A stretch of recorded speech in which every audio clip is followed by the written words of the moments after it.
సంక్రాంతి పండుగ అంటే అందరికీ ఫస్ట్ పిండి వంటలే గుర్తొస్తాయండి. ఈ పిండి వంటలు ఊర్లోనైతే అందరూ ఒకే దగ్గరికి చేరుకొని కట్టెల పొయ్యి మీద మంచి మంచి పిండి వంటలు అన్నీ కూడా వండుతారు.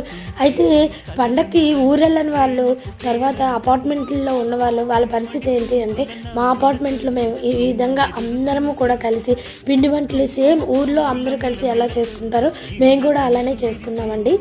వంటలన్నీ అయ్యేసరికి ఈవినింగ్ 6 o'clock అయింది. అంటే కరెక్ట్గా స్నాక్స్ టైము. అయితే ఊరికినే పెనం ఎందుకు ఉంచేయడం అని చెప్పి ఈ అన్న వచ్చి అరటికాయ బజ్జీని వేడివేడిగా వేసారనమాట. అందరం కలిసి ఒకే చోట కూర్చొని వేడివేడి అరటికాయ బజ్జీని ఎంజాయ్ చేస్తూ మంచిగా ముచ్చట్లు పెట్టుకొని ఆ రోజు పండగనైతే మేము బాగా సెలబ్రేట్ చేసుకున్నాం. ఇంతకీ ఇక్కడ ఫుడ్డు ఏం తిన్నాం అది కాన్సెప్ట్ కాదండి. మేము పండగకి ఎవరము ఊరు వెళ్ళలేదు. ఆ ఊరిని మిస్ అవుతున్నాము అన్న ఫీల్ మా దగ్గర రావద్దు అని చెప్పేసి మేము అందరము కలిసి ఊర్లో మాదిరిగా ఒకే దగ్గర కూర్చొని ఈ విధంగా పండగ సెలబ్రేట్ చేసుకున్నాం.